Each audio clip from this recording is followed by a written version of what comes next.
Hello दोस्तों, success root channel में आपका स्वागत है। SSC CGL exam 2023 10 March first shift का जैसे कि हो चुका है दोस्तों, आज हम इस सेशन में 10 मार्च फर्स्ट शिफ्ट में जो क्वेश्चन पूछेंगे उन सभी क्वेश्चनों का एनालिसिस करेंगे। ये सभी जो क्वेश्चन होंगे 100% रियल एवं ऑथेंटिक क्वेश्चन होंगे, तो सेशन को पूरा जरूर देखें दोस्तों।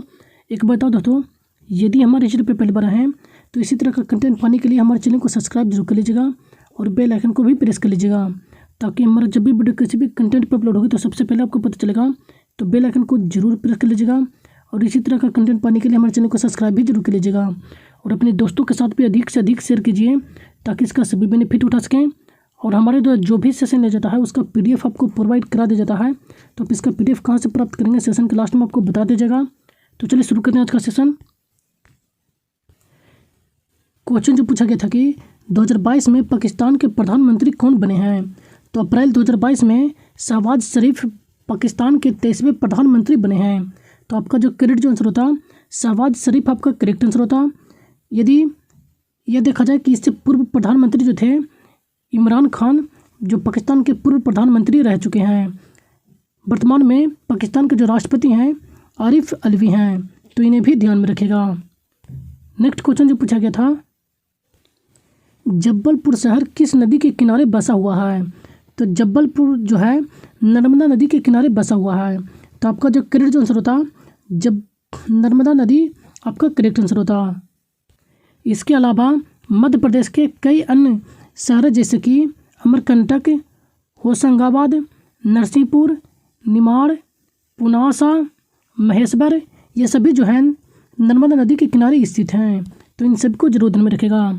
चलिए अन्य प्रमुख शहरों को देख लेते हैं जो किन किन नदियों के किनारे स्थित हैं, जैसे मथुरा, आगरा, दिल्ली, इलाहाबाद और वृंदावन। ये सभी जो हैं यमुना नदी के किनारे बसे हुए हैं।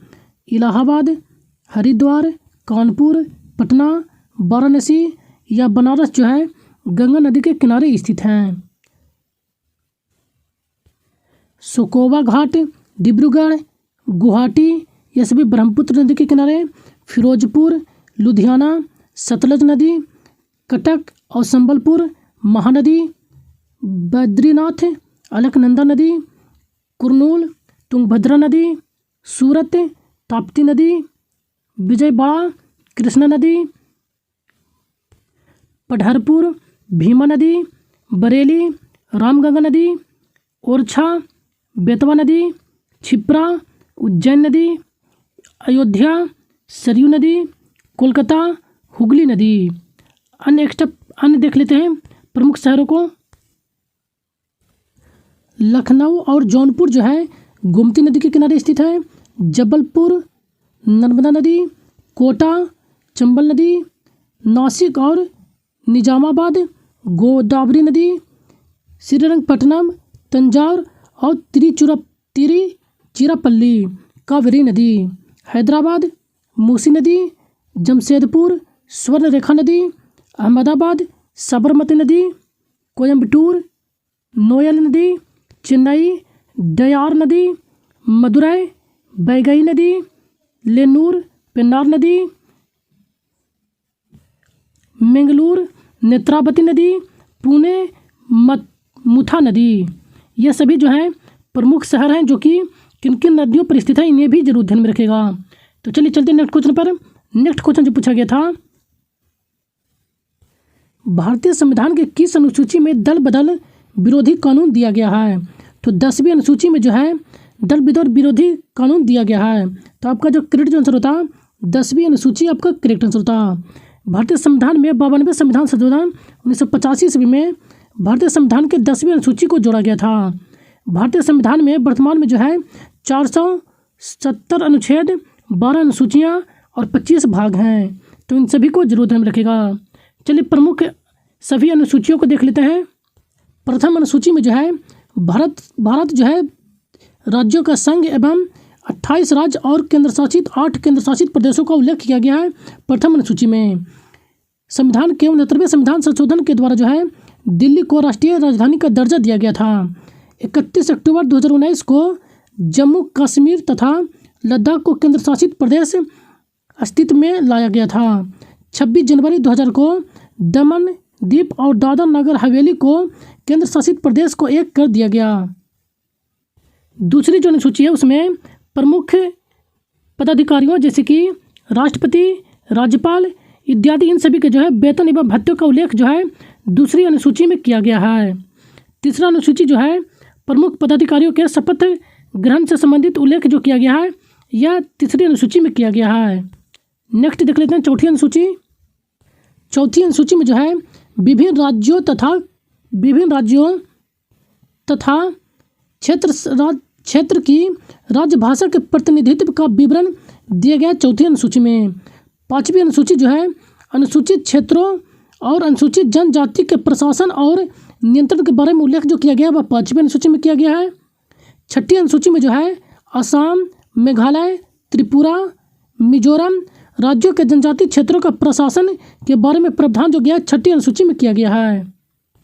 सातवीं अनुसूची में जो है केंद्र एवं राज्य के बीच शक्तियों का बंटवारा किया गया है। इसी में जो है संघ सूची, राज्य सूची और समवर्ती सूची का प्रावधान किया गया सातवीं अनुसूची में। संघ सूची के अंतर्गत जो है संघ सूची पर जो है केंद्र सरकार के द्वारा कानून बनाया जाता है। इसमें जिस समय संविधान लागू हुआ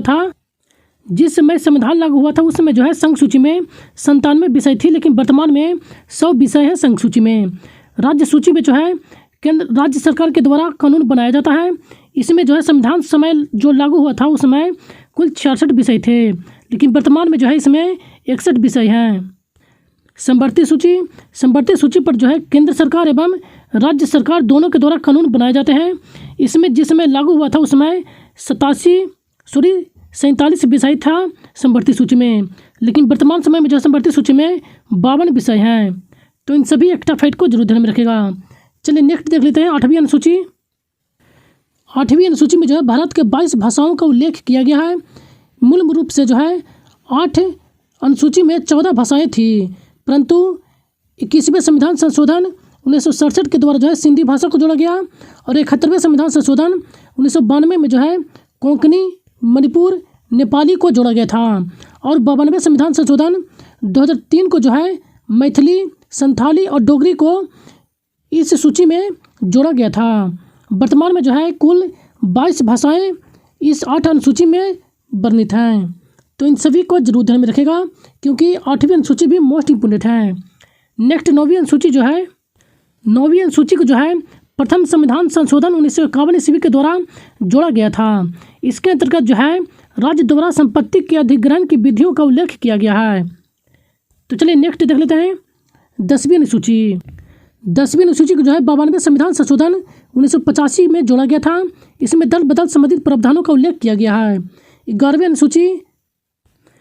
अनुसूची को जो है 73वें संविधान संशोधन 1993 में जोड़ा गया था। इसमें जो कुल 29 विषय वर्णित हैं। 12वीं अनुसूची इसे जो है 74वें संविधान संशोधन 1993 में जोड़ा गया था। यह जो है नगरपालिका से संबंधित है। इसमें कुल 18 विषय वर्णित हैं। और 11वीं अनुसूची जो है पंचायतों से संबंधित है, तो इन्हें भी ध्यान में रखेगा। ये सभी अनुसूचियाँ मोस्ट इंपोर्टेंट है, तो जिनका भी नेक्स्ट डे में आने वाला एग्जाम है तो इन सबको एक बार जरूर देखा जाएगा। इसका PDF भी आपको प्रोवाइड करा दिया जाएगा। तो चलिए नेक्स्ट देख लेते हैं। नेक्स्ट क्वेश्चन जो पूछा गया था, मोहिनी अट्टम किस राज्य का शास्त्रीय नृत्य है? तो यह जो है केरल राज्य का शास्त्रीय नृत्य है। तो आपका जो करेक्ट आंसर होता केरल राज्य आपका करेक्ट आंसर होता। मोहिनी अट्टम की जो उत्पत्ति हुई थी 16वीं शताब्दी ईसा पूर्व में। माना जाता है कि 16वीं शताब्दी में मोहिनी अट्टम की उत्पत्ति हुई थी। यह महिलाओं के द्वारा हिंदू भगवान विष्णु को याद में किया जाता है। मोहिनी अट्टम में जो है मास्टर डिग्री हासिल करने वाली पहली भारतीय महिला जो है सुंदर नायर हैं, जिन्होंने मुंबई विश्वविद्यालय से मोहिनी अट्टम में आंतरिक गीतात्मक नारीवाद में PhD की डिग्री प्राप्त की थी। तो इन्हें भी जरूर ध्यान में रखेगा। इनके बारे में भी बहुत बार एग्जाम में पूछा जा चुका है एक क्वेश्चन, तो इन सभी एक्स्ट्रा फैक्ट को जरूर ध्यान में रखेगा। नेक्स्ट क्वेश्चन जो पूछा गया था, IPL के 15वें सीजन में निम्नलिखित में से कौन सी टीम क्वालिफाई नहीं कर पाई थी? तो शीर्ष 4 टीमें जो है IPL के प्ले ऑफ के लिए क्वालिफाई कर पाए थे। ये जो 4 टीम थी Gujarat Titans, Rajasthan Royals, Lucknow super giants, royal Challengers Bangalore. ये 4 जो टीमें थी IPL के 15वें सीजन के लिए प्ले ऑफ के लिए क्वालिफाई कर पाए थे। चौथा जो आपका ऑप्शन दिया गया था मुंबई दिया गया था, तो मुंबई आपका करेक्ट आंसर होता। मुंबई जो है प्ले ऑफ के लिए क्वालिफाई नहीं कर पाई थी। नेक्स्ट क्वेश्चन जो पूछा गया था,